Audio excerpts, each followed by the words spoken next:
big day that this was filmed on.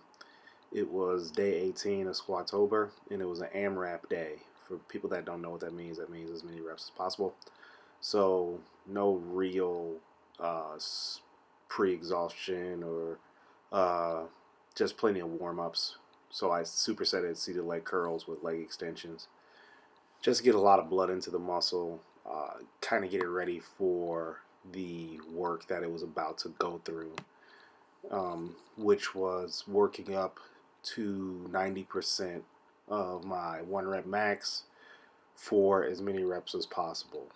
Um, I'm not the biggest fan of AMRAP repetitions for a couple of different reasons.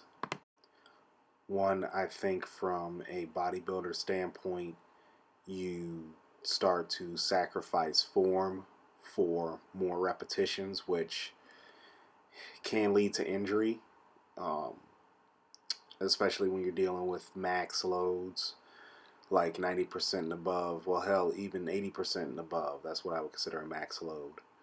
Uh, Two, it just really depends upon the exercise of what you're doing an AMRAP on. So if you're going to be doing these, or if you're going to be making these a normal part of your training, make sure that you put them in rather intelligently and don't try to rush it. So the way that the sets and reps worked were, and I'm going off the top of my head, so please forgive me.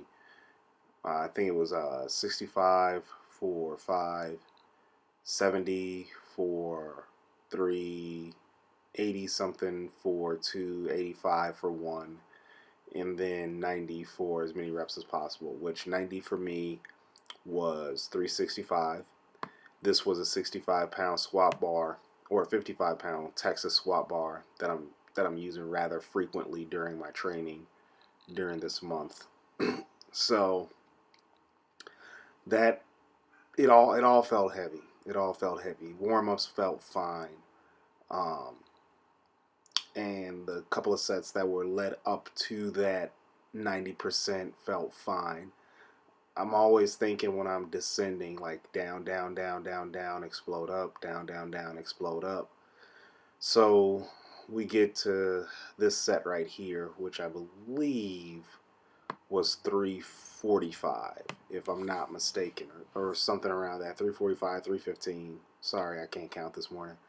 But it moved the way that I wanted it to move. So I was happy about that.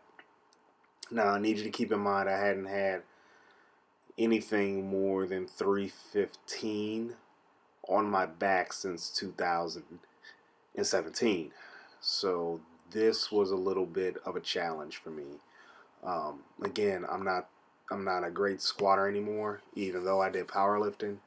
My squat technique was never, I guess, never 100% to other people's liking, or whatever.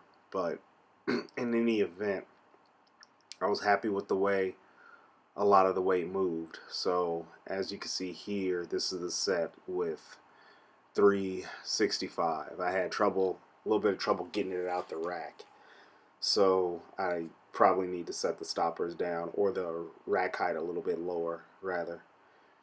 So getting set up, always make sure you have a tight upper back for your squat, and then just go to town.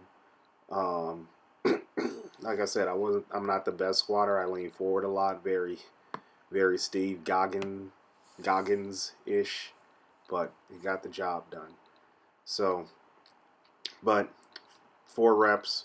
So the way that it works is that if you get 3 or 4 reps, leave your training max alone. So I'm fine with leaving my training max alone for the simple fact that as long as it didn't go down, I'm going in the right direction.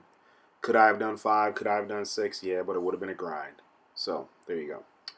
Moved on to some quick upper body work, dumbbell incline presses, followed by some tricep press downs just around the day out. I was under the gun to leave as I had things to do. But one thing I'm happy about is that my pressing strength has stayed relatively the same. So again, as long as it didn't go down too much from lack of heavy pressing. So not much more I can ask for.